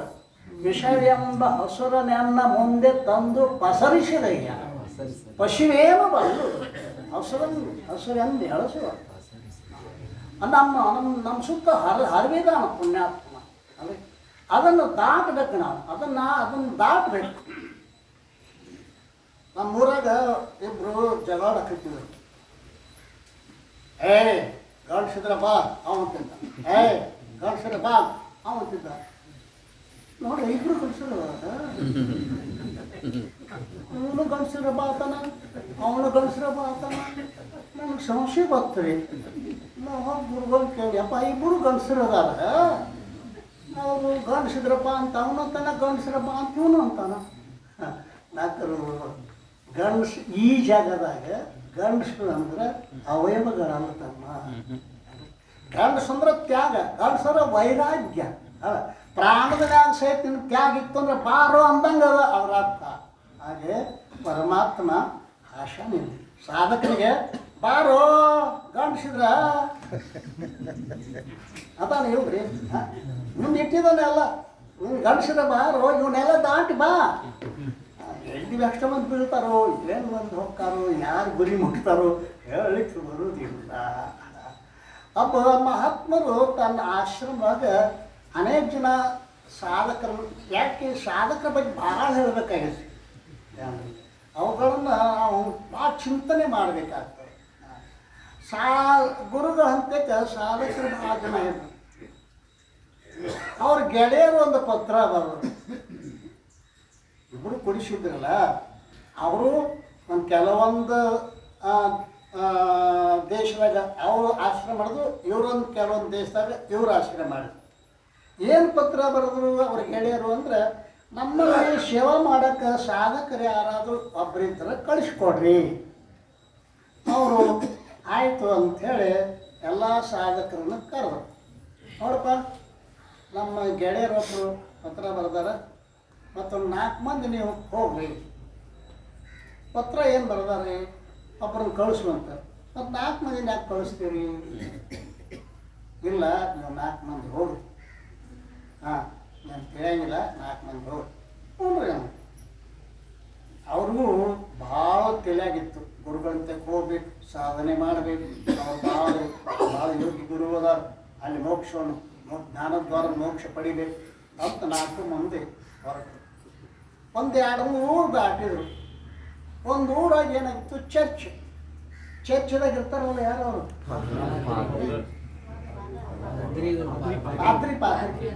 ಪಾದ್ರಿಗಳು. ಅವ 4 ಮಂದಿ ನೋಡಿದ್ರು. ಅವ್ರು ಹಿರಿಯರು ಕೈ ಮುಗಿದ್ರು, ಏನ್ರಿ ನಮ್ಮಲ್ಲಿ ಪಾದ್ರಿ ಮಾಡಿ ತಿಳ್ಕೊಂಡ, ಅವರು ಎಲ್ಲ ಕಾರ ಪೇರ ವ್ಯವಸ್ಥೆ ಅದಾವ, ಈ ಚರ್ಚ್ ನಡೆಸ್ಕೊಂಡು ಹೋಗ್ಲಾಕ ನಾವು 4 ಮಂದಿಯಾಗ ಒಬ್ರು ಯಾರೇ ಬಂದ್ರಿ ಅಂದ್ರೆ ಚಲೋ ಆಕತಿ ಅಂದ್ರು. ಬಂದ ನೀವು ಹೋಗ್ರಿ ಅಂದವ. ಇಲ್ಲೆಲ್ಲ ವ್ಯವಸ್ಥೆ ಅದ ಮತ್ತೆ ಅಂತೇಳಿ ಪಾದ್ರಿ ನಿಂತ 3 ಮಂದಿ ಹೋದ್ರು. ಮತ್ತೆ ಅಕ್ಕ ಊರು ದಾಟಿದ ಕೂಡಲೇ ಒಂದು ಕಟ್ಟಿನಾಗ ಮಲ್ಕೊಂಡಿದ್ರು. ಒಳಗೆ ಅವಳು ಧ್ವನಿ ಮನೆಯೊಳಗೆ ಒಳಗೆ ಹೋಗಿ ನೋಡಿದ್ರು. ಯಾಕ್ರಿ ಅಂತೇಳಿ ನಮ್ಮ ಯಜಮಾನ್ರು ದೊಡ್ಡ ಜಮೀನ್ದಾರ, 106 ಎಕರೆ ಜಮೀನು. ಏನು ಮಾಡೋದಪ್ಪ ತಿಳ್ಕೊಂಡು ಹೋಗ್ಯಾರ. ಆ ಜಮೀನು ನೋಡ್ಕೊಂಡು ಹೋದ್ರೆ ನನ್ನ ಮಗಳನ್ನ ಕೊಡ್ತೀವಿ, ಅದಕ್ಕೆ ನೀವು 3 ಮಂದಿ ಇದ್ದೀರಲ್ಲ, ಒಬ್ರು ಯಾರೇ ನನ್ನ ಮಗಳು ಕಲ್ಯಾಣ ಮಾಡಿ ಬಂದ. ಹ್ಞೂ ಅಂದವ. ತನ್ನ ಕಲ್ಯಾಣ ಮಾಡ್ತಾ ಈಕೆ ಕಲ್ಯಾಣ ಮಾಡ್ಬೇಕಂತ ಎಷ್ಟು ಮನುಷ್ಯದ ಮಾಯೆ ಹಿಂಗೆಲ್ಲ ವ್ಯವಸ್ಥೆ ಮಾಡ್ತದ ರೀ. ಅವ ನೀವು ಹೋಗ್ರಿ ಪಾಪ, ಅವರು ಯಾರಿಲ್ಲತ್ತ, ನಾನು ಈ ಮನೆ ಹಡ್ಸ್ಕೊಂಡು ಹೋಗ್ತೀನಿ, ಅವ್ರಿಗಿನ್ ಕೊಡ್ತಾರತ್ತ. ಆಯ್ತಪ್ಪ. ಇಬ್ಬರು ಆದರೂ ಮುಂದೊಂದು ಊರೊಳಗೆ ರಾಜರ ಅರಮನೆ. ಆ ರಾಜನ ಮುಂದೆ ಉತ್ತರಾಧಿಕಾರಿ ಯಾರಿದ್ದಿದ್ದಿಲ್ಲ, ಎಲ್ಲ ಮಂತ್ರಿಗಳು ಅವರು ಇವರು ಕೂತಿದ್ರು ನಿಂತಿದ್ರು. ಇವರಿಬ್ಬರು ಹೋಗ್ತಿದ್ರಲ್ಲ, ಚಲೋ ಅದ ಯಪ್ಪ ನಿಲ್ರಿ ಅದ. ಯಾಕೆ ನಮ್ಮ ರಾಜ ತಿಳ್ಕೊಂಡ, ಉತ್ತರಾಧಿಕಾರಿ ಯಾರಿಲ್ಲ, ನೀವು ಇಬ್ಬರು ಅದಿರಲ್ಲ, ಒಬ್ಬರನ್ನ ಬಿಟ್ರಿ ಚಲೋ. ಅವಂದ ಆಯಿತು, ರಾಜ್ಯ ಐತೆ ಅಂದ್ರೆ ಭಾಳ ಚಲೋ ಆತಂದ ಮಾವ ಅಲ್ಲ. ಅವ್ನು 100 ಎಕರೆ ಜಮೀನ, ಈ ರಾಜ್ಯನೂ ಐತೆ ಅಂದವ. ಇವನು ಅಲ್ಲಿ ಹೋದ. ಪಾಪ ಹೋಗಿ ಗುರಿಯನ್ನು ಮುಟ್ಟಿದ. ಇದನ್ನು ಬರ್ದಾರ ಚೆನ್ನುಡಿಯೊಳಗೆ ಬರೀತಾರಿದ್ದಾರಲ್ಲ, ಬಹುನಾಂ ಜನ್ಮನಾಮಂತೆ ಜ್ಞಾನವಾನ್. ಭಾಳ ಜನ್ಮಗಳು ಇಂಥವು ಹಿಂಗೆ ಎಡಿ ಬಿದ್ದದ್ದು ಅಲ್ರಿ. ಅದು ಮುಂದೆ ಹೋಗಿ ಗುರಿ ಮುಟ್ಟಬೇಕಾಗಿತ್ತು ಅಂದರೆ ಭಾಳಷ್ಟು ಸಂಪಾದನೆ ಮಾಡಬೇಕಾಗ್ತದೆ. ಆದ್ದರಿಂದ ಇಲ್ಲಿ ಶಮೆ ಮತ್ತು ದಮೆ. ಶಮೆ ಅನ್ನುವಂಥದ್ದು ಗೊತ್ತಿಲ್ಲ, ಮನಸ್ಸಿನ ನಿಗ್ರಹ ಓಡ್ತದೆ. ನೋಡಿದ ಕೂಡಲೇ ಓಡ್ತದೆ. ಯಾಕೆ ಓಡ್ತದೆ ಮನಸ್ಸು? ವಿಷಯ ಕಡೆಗೆ ಯಾಕೆ ಓಡ್ತದೆ? ಪ್ರಮಾದದ ವಿಷಯದಲ್ಲಿ ಸುಖ ಆಯ್ತು ಅಂತ ಪ್ರಮಾದ ಅಲ್ರಿ. ಆ ಭ್ರಮೆ ಹೋಗತಕ್ಕ ಅದು ನಿಮ್ಮ ಮಾತು ನಿಂದ್ರಂಗಿಲ್ಲ ಅಲ್ರಿ. ಅದು ಭ್ರಮೆ ಅದ. ಅದಕ್ಕೆ ಅದು ಅನಂತ ಜನ್ಮದಲ್ಲಿ ಹಿಂಗೆ ಓಡ್ಕೋತನ ಬಂದದ. ಇದ ಸಲ ಫಸ್ಟ್ ಅಲ್ಲದು. ಹಿಂಗೆಲ್ಲ ಓಡ್ಕೋತ ಬಂದ ಮತ್ತು ಇವನು ಅಗಲಾಡಿಸೋ ಮಾಡ್ತದ. ಸ್ವಲ್ಪ ಗೊತ್ತಾಗೋ ತನಕ ಇದು ಜಗ್ಗುದನ. ಆದ್ದರಿಂದ ಈ ಮನಸ್ಸನ್ನು ನಿಗ್ರಹ ಮಾಡೋ ಸಲುವಾಗಿ ಅಭ್ಯಾಸ ಏನಂತೂ ಕೌಂತೆಯ ಈ ದಾರಿಯೊಳಗೆ ಹೋಗ್ತಕ್ಕಂಥ ಸಾಧಕರಿಗೆ ಅಲ್ಲೆಲ್ಲೇ ಸೂಚನಾ ಪದಕಗಳು ಅಂತ ಇರ್ತಾವಲ್ಲ, ಅದನ್ನು ಹೇಳ್ಯಾರ. ಏನು ಮಾಡಬೇಕು? ಅಭ್ಯಾಸ ವೈರಾಗ್ಯ. ಇವೆರಡೂ ಇದ್ರೆ ಮನಸ್ಸನ್ನು ತಡೀಲಕ್ಕಾಕತಿಲ್ಲ. ಅಭ್ಯಾಸ ಇತ್ತು ವೈರಾಗ್ಯ ಇದ್ದಿದ್ದಿಲ್ಲ, ವೈರಾಗ್ಯ ಇತ್ತು ಅಭ್ಯಾಸ ಇದ್ದಿದ್ದಿಲ್ಲ ಅಂತಂದ್ರೆ ಅದನ್ನು ಸಾಧ್ಯ ಮಾಡ್ಲಿಕ್ಕೆ ಆಗೋದಿಲ್ಲ. ಇನ್ನು ದಮ ಅಂದ್ರೆ ಇಂದ್ರಿಯಗಳು. ಅದಲ್ಲ ಶರೀರಂ ರಥಮೇವತು ಅದಲ್ಲ ಏನು ಅದು ಮೊದಲಿಂದ ಏನದು? ಆತ್ಮನಂ ರಥೇನ ವಿದ್ಧಿ ಶರೀರಂ ರಥಮೇವತು ಬುದ್ಧಿಂತು ಸಾರಥ್ಯಂ ವಿದ್ಧಿ ಮನಃ ಪ್ರಗ್ರಹಮೇವ ಚ. ಈ ರೀತಿಯಾಗಿ ಈ ಶರೀರ ಇದೊಂದು ರಥ ಇದ್ದಂಗೆ ಅದ. ಇದಕ್ಕೆ 5 ಕುದುರೆಗಳದ. ಒಳಗೆ ಮಾಲಕದ, ಜೀವಾತ್ಮ ಮಾಲಕದ. ಈ 5 ಕುದುರೆಗಳು ಇದಕ್ಕೆ ಮನಸ್ಸು ಅನ್ನೋದು ಏನದ ಅಂತ ಕೇಳಿದ್ರೆ ಲಗಾಮ, ಬುದ್ಧಿ ಸಾರಥಿ ಅದ. ಈ ಮನಸ್ಸು ಈ ಬುದ್ಧಿಗಳು ಇವು ಏನಾರ ಆಸೆ ಬಿದ್ದು ಅಂತಂದ್ರೆ ದಾರಿ ಬಿಡ್ತಾರೆ. ಕುದುರೆ ದಾರಿ ಬಿಡುದು ದೌಡ ಸೋಮ ಹಾಕಿರ್ತೀವಪ್ಪ ಬಜಿ ಕರ್ಯಾಕತ್ತಿದ್ರಂದ್ರೆ ಆರ್ಡರ್ ಗೊತ್ತ ನೋಡ್ರಿ ತೋರ್ಮ ನನಗೊಂದು ಕೆಲೋ ಅಂತಾನಿವ ಅಲ್ರಿ. ಇಷ್ಟು ಈ ಇಂದ್ರಿಯಗಳು ಏನು ಮಾಡ್ತಾವ ಅಂತ ಕೇಳಿದ್ರೆ ಆ ಸುದ್ದಿ ತರ್ತಾವ ನೋಡಿ ಬಜಿ ಕರ್ಯಾಕತ್ತಾರ. ಇಂದ್ರಿಯಗಳು ಮನಸ್ಸು ಅಂತತಿ ನೋಡಿ. ಯಾಕಂದ್ರೆ ಸಾಧನ ಶಿಬಿರ ಇರ್ತತ್ತ ಪುಕ್ಕಟ್ಟು ಸಿಗ್ತಾವಂತ್ರಿ. ಬಜಿ ಚೂಡಾದು ಸಿಕ್ಕಿರ್ಬೇಕಲ್ಲ ನಿಮಗೆಲ್ಲ, ರೊಕ್ಕ ಕೊಡೋದಿಲ್ಲಲ್ಲ ನೋಡಿ ಅಂತಾವು. ಆದ್ದರಿಂದ ಮನಸ್ಸು ಓಡ್ತಕ್ಕಂಥದ್ದು ಬೇಕಾದ್ರೆ ಇಂದ್ರಿಯಗಳೇ ಅದಕ್ಕೆ ಮೊದಲೇನದ, ಅದಕ್ಕೆ ಕೆಲವೊಂದು ಚಂದ ಟಿಪ್ಪಣಿ ಕೊಟ್ಟಿದ್ದಾರಲ್ಲ. ಈ ಶಮ ಮತ್ತು ದಮಗಳಿಗೆ ಹಿಂದೆ ಪಾರಜವಿಲ್ಲದ 13ನೇ ಟಿಪ್ಪಣಿ, ಹಿಂದೆ ಪಾರಜವಿಲ್ಲದ ಕನ್ನಡಿಯಲ್ಲಿ ಮುಖವನ್ನು ನೋಡಲು ಹೊರಟ ನೇತ್ರದ ವೃತ್ತಿಯು ಹೇಗೆ ಹೊರಗೆ ಹೊರಟು ಹೋಗುವುದು. ಅದಲ್ಲ ನೋಡಿ, ಪಾರಜಿ ಇದ್ದದ್ದು ಪಾರಜಿ ಇಲ್ಲದ್ದು ಗೊತ್ತದ ನಿಮ್ಮ ಕನ್ನಡಿ. ಪಾರಜಿ ಇದ್ದಿದ್ದಿಲ್ಲ ಅಂತಂದ್ರೆ ನಮ್ಮ ನೇತ್ರ ವೃತ್ತಿ ಆ ಕನ್ನಡಿ ಒಳಗೆ ಆಗ ಹೊರಗೆ ಹೋಗ್ತದೆ. ಈಗ ನಮ್ಮ ಚಸ್ಮಾ ಆಯ್ತಿಲ್ಲ, ಇದಕ್ಕೆ ಪಾರಜಿ ಇಲ್ಲ, ಅದು ಓಡಾಕತ್ತೈತೆ. ಆದ್ದರಿಂದ ಹಿಂದೆ ಪಾರಜವಿಲ್ಲದ ಕನ್ನಡಿಯಲ್ಲಿ ಮುಖವನ್ನು ನೋಡಲು ಹೊರಟು ಹೋದ ನೇತ್ರೆ ವೃತ್ತಿಯು ಹೇಗೆ ಹೊರಗೆ ಹೊರಟು ಹೋಗುವುದು, ಹಾಗೆ ಇಂದ್ರಿಯ ರೂಪಗಳಿಗೆ, ಇಂದ್ರಿಯ ದ್ವಾರಗಳಿಗೆ ವಿಷಯಗಳಿಂದ ನಿರೋಧ ರೂಪ ದಮವಿಲ್ಲದೆ ಹೋದರೆ ಮನದ ನಿರೋಧ ರೂಪ ಶಮವು ಸಿದ್ಧಿಯಾಗುವುದಿಲ್ಲ. ಅಂದ್ರೆ ಇಂದ್ರಿಯಗಳನ್ನು ತಡೆಯಲಾರದೆ ಹೋದ್ರೆ ಕ್ಷಮೆ ಅನ್ನುವಂಥದ್ದು ಸಾಧಿಸಲಿಕ್ಕೆ ಸಾಧ್ಯ ಇಲ್ಲ. ಅಂದ್ರೆ ದಮೆ ಕ್ಷಮೆಗೆ ಸಾಧಕ ಅಂತ ನವ. ಮತ್ತು ಲಗಾಮವನ್ನು ಹಿಡಿಯಲಾರದ ಕುದುರೆಯಂತೆ ಮನದ ನಿರೋಧ ರೂಪ ಶಮವಿಲ್ಲದೆ ಇಂದ್ರಿಯ ನಿರೋಧ ರೂಪ ದಮವು ಸಿದ್ಧಿಸಲಾರದು. ಆ ಮನಸ್ಸು ಅನ್ನೋದು ಏನದ ಅಂತ ಕೇಳಿದ್ರೆ, ಈ ಮನಸ್ಸು ಕ್ಷಮೆಯ ಅಂತ ಮಾಡಬೇಕಾಗಿತ್ತು ಅಂತಂದ್ರೆ ಕುದುರೆ ಲಗಾಮಿಲ್ಲದ ಕುದುರೆ ಹೆಂಗೆ ಓಡ್ತದನೋ ಹಾಗೆ ಈ ಕ್ಷಮೆ ಅನ್ನುವಂಥದ್ದು ದಮೆಗೆ ಸಹಾಯಕದ, ದಮೆ ಅನ್ನುವಂಥದ್ದು ಕ್ಷಮೆಗೆ ಸಹಾಯಕ ಅದ. ಆದ್ದರಿಂದ ಈ ಮನುಷ್ಯ ಈ ಕ್ಷಮೆ ದಮೆಗಳನ್ನು ಚೆನ್ನಾಗಿ ಅರ್ಥ ಮಾಡಿಕೊಳ್ಳಬೇಕು. ಇನ್ನು ಮೂರನೇದು ಯಾವುದಪ್ಪ? ಶ್ರದ್ಧಾ ಸಮಾಧಾನ ಲಕ್ಷಣ. सत्यवेद गुरु वाक्य है श्रद्धा असविश्वास समाधान ताको कहत मन विक्षेप को सत्यवेद गुरु वाक्य है ಗುರು ವಾಕ್ಯ ವೇದ ವಾಕ್ಯಗಳು ಸತ್ಯವೇ ಅದಾವ ಅನ್ನುವ ನಂಬಿಕೆ ಏನದ ಅದಕ್ಕೆ ಶ್ರದ್ಧೆ ಅಂತ ಕರೀತಾರೆ. ಶ್ರದ್ಧೆ ಕಳ್ಕೊಂಡ್ವಿ ಅಂದ್ರೆ ಎಲ್ಲನೂ ವ್ಯರ್ಥ. ಶ್ರದ್ಧಾವಾನ್ ಬುದ್ಧಿಮಾನ್ ಅಂತ ಬರಿಬೇಕಾಗಿತ್ತು, ಯಾಕೆ ಬರೀಲಿಲ್ಲ ಅನ್ನೋದು. ನಾವು ಭಾಳ ಬುದ್ಧಿವಂತರದಿರಿ, ಸಾಮಾನ್ಯ ಅನ್ರಿ. ನೀನು ತೀಲಾರ್ದನ್ ಕಿಶಾಗಿನ ದುಡ್ಡು ತಗೋತೀವಿ ಅಂದ್ರೆ ಸಾಮಾನ್ಯ. ಬುದ್ಧಿವಾನ್ ಅಲ್ಲಿಲ್ಲ, ಶ್ರದ್ಧಾವಾ. ಬುದ್ಧಿವಾನ್ ಸಾಕಷ್ಟು ಅದಾವೆ. ಆಕಾಶದಲ್ಲಿ ಅಷ್ಟು ಬುದ್ಧಿ ಅದ, ನೀರಿನೊಳಗೆ ತೇಲೊಟ್ಟು ಬುದ್ಧಿ ಅದ, ಪರಂತು ಶ್ರದ್ಧೆ ಅದ ಅವರಲ್ಲೇ. ಶ್ರದ್ಧೆ ಇತ್ತಂದ್ರೆ ಈ ಕಡೆ ಬರ್ತಿದ್ರು, ಆ ಕಡೆ ಹುಟ್ಟಿದ್ರು. ಶ್ರದ್ಧೆ ಇಲ್ಲ. ಆದ್ದರಿಂದ ಇಲ್ಲಿ ಸತ್ಯವೇದ ಗುರು ವಾಕ್ಯ ಹೈ श्रद्धा असविश्वास समाधान ताकू कहता मन विक्षेपक नाश. ಸಮಾಧಾನ ಅಂದ್ರೇನು? ಮನಸ್ಸಿನ ವಿಕ್ಷೇಪದ ನಿವೃತ್ತಿ. ಮನಸ್ಸು ಚಂಚಲತೆಯನ್ನು ಕಳ್ಕೊಂಡಿತ್ತು ಅಂತಂದ್ರೆ ಅದಕ್ಕೆ ಏನಂತಾರೆ ಅಂತ ಕೇಳಿದ್ರೆ ಸಮಾಧಾನ ಅಲ್ರಿ.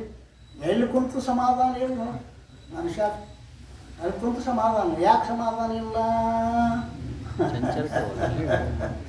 ಸಮಾಧಾನ ಇಲ್ಲ. ಯಾಕೆ ಸಮಾಧಾನ ಇಲ್ಲ ಅಂದ್ರೆ ಅದನ್ನು ನಿಲ್ಲಿಸುವ ತಾಕತ್ತಿಲ್ಲ ಈ ಮನುಷ್ಯನಿಗೆ. ಆದ್ದರಿಂದ ಸತ್ಯ ಅವ ಏನು? ಗುರುವಾಕ್ಯ ವೇದವಾಕ್ಯ ಇವು ನಮಗೆ ಭಾಳ ಸಹಕಾರಿ ಅದ. ನಾ ಹಿಂದೊಮ್ಮೆ ಅರ್ಜುನ್ ದೃಷ್ಟಾಂತ ಹೇಳಿ ನೆನಪೈತೇನು? ಕೃಷ್ಣ ಅರ್ಜುನ ಹೋಗ್ತಿದ್ರು ಮ್ಯಾಲ ಆಕಾಶದಾಗ ಒಂದು 4 ಹಕ್ಕಿ ಹಾರಿರೋದು. ಆವಾಗ ಇಬ್ಬರು ಮ್ಯಾಲ ನೋಡಿದ್ರು. ಆವಾಗ ಕೃಷ್ಣ ಅಂದ, ಕಾಯಿ ಹೋಗ್ತಾ ನೋಡು ಅರ್ಜುನ, ಹೌದು ಕಾಗೆಲ್ಲವ ಅಂದ. ಮುಂದಕ್ಕೂ ಆದ. ಕೃಷ್ಣ ಅಂದ, ಕಾಗೆಲ್ಲ ಹೋಗಿದಾವನ್ನ. ಹೌದು ಹೋಗಿದಾವನ್ನ. ಮತ್ತು ಮುಂದಕ್ಕೂ ಆದ. ಕೃಷ್ಣ ಅಂದ, ಹೂಗೆಲ್ಲೋ ಪಾರಿವಾಳದಾವ ಅಂದ. ಹೌದು ಕೃಷ್ಣ ಪಾರಿವಾಳದ ಅಂದ. ಅವ ನಿಲ್ಸಿದ್ದು ಯಾಕೋ, ನಾ ಕಾಗೆ ಅಂದ್ರೆ ಕಾಗೈತಿ, ಹೂಗೆ ಹೂಗೈತಿ, ಪಾರಿವಾಳ ಐತಿ, ನಿನ್ನ ಕಣ್ಣದಾಗಿಲ್ಲ ನೋಡೋದಿಲ್ಲ. ನಾನು ನೋಡೇನು ಕೃಷ್ಣ, ನನ್ನ ಕಣ್ಣದ, ಪರಂತು ನನ್ನ ಕಣ್ಣಿನ ಮೇಲೆ ವಿಶ್ವಾಸ ಇಲ್ಲ, ನಿನ್ನ ಮಾತಿನ ಮೇಲೆ ವಿಶ್ವಾಸ ಅದ ಅಂತ. ನನ್ನ ಕಣ್ಣಿನ ಮೇಲೆ ನಾವೆಲ್ಲ ಇಂದ್ರಿಯ ಮ್ಯಾಲ ವಿಶ್ವಾಸ ಇರ್ತೀವಿ ನಮ್ಮದು. ಅಂದರೆ ಇಂದ್ರಿಯಗಳ ಮ್ಯಾಲ ವಿಶ್ವಾಸ ಇದ್ದ ನಾವು ಗುರುಗಳ ಮ್ಯಾಲ ವಿಶ್ವಾಸ ಕಳ್ಕೊಳಕತ್ತೀವಿ. ಹೌದಲ್ಲ? ಮತ್ತೆ ಇಂದ್ರಿಯ ಮ್ಯಾಲ ವಿಶ್ವಾಸ, ಗುರುಗಳ ಮೇಲೆ ವಿಶ್ವಾಸ ಕಳ್ಕೊತೀವಿ ಅಲ್ಲ. ಅಲ್ರಿ ನಿಮ್ಮ ಇಂದ್ರಿಯಗಳು ನಿಮ್ಮನ್ನು ಮೋಸ ಮಾಡ್ತಾವೆ. ಸೂರ್ಯ ಚಂದ್ರ ಎಷ್ಟದಾವ ಅಂತ ಹೇಳ್ತಾವೆ ನಿಮ್ಮ ಕಣ್ಣ? ಒಂದು ಗೇನ ಅದ ಚಂದ್ರ. ಹೋಗಿ ಬಂದಾರಲ್ಲಿ ಅಲ್ರಿ, ಹೋಗಿ ತಿರುಗಾಡಿ ಬಂದಾರ.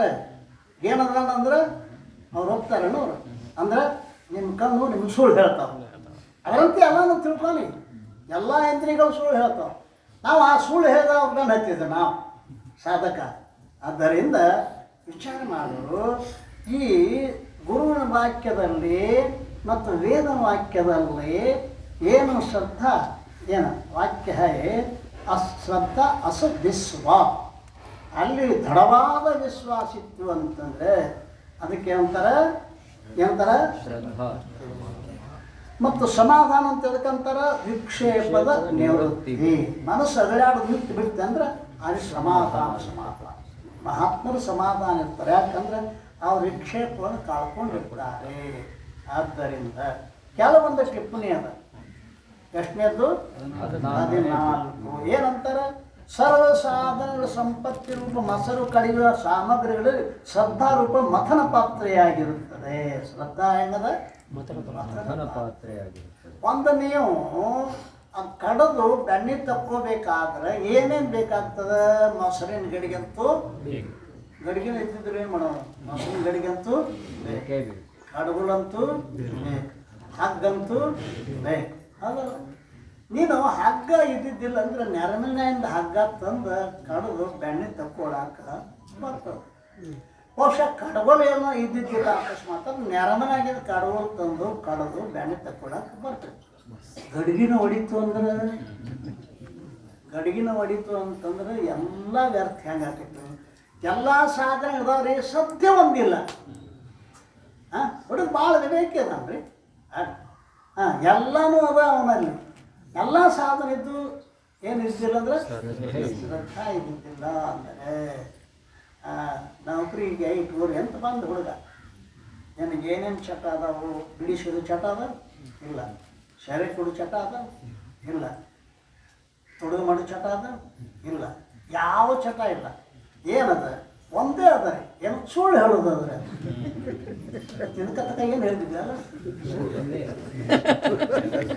ಸುಳ್ಳು ಹೇಳೋದು ಅಂದ್ರೆ ಎಲ್ಲನೂ ಶ್ರದ್ಧೆ ಅನ್ನೋದು ಒಂದು ಇದ್ದಿದ್ದಿಲ್ಲ ಅಂದ್ರೆ ಎಲ್ಲವೂ ಸುಳ್ಳ, ಅವೆಲ್ಲ ಉಪಯೋಗನ ಇಲ್ಲ. ಆದ್ದರಿಂದ ಶ್ರದ್ಧೆಯನ್ನು ಕಾಪಾಡಿಕೊಳ್ಳೋಣ. ಯಾವ ಸಮಯದಲ್ಲಿನೂ ಕೂಡ ಶ್ರದ್ಧಾಹೀನ ನಾವು ಆಗಬಾರದು. ಸಾಧಕರು ಆ ಶ್ರದ್ಧೆಯನ್ನು ಸದ್ಗುರು ಸಿದ್ಧಾರೂಢ ನಮಗೂ ನಿಮಗೂ ಭದ್ರವಾಗಿ ಇಳಿಸಲಿ ಅಂಥೇಳಿ ಪ್ರಾರ್ಥಿಸೋಣ. ಸದ್ಗುರುನಾಥ ಮಹಾರಾಜ್ ಕಿ ಜೈ. ಓಂ ಪೂರ್ಣಮದ ಪೂರ್ಣಮಿದಂ ಪೂರ್ಣಾತ್ ಪೂರ್ಣಮುದಚ್ಯತೆ ಪೂರ್ಣಸ್ಯ ಪೂರ್ಣಮಾದಾಯ ಪೂರ್ಣಮೇವಾವಶಿಷ್ಯತೆ.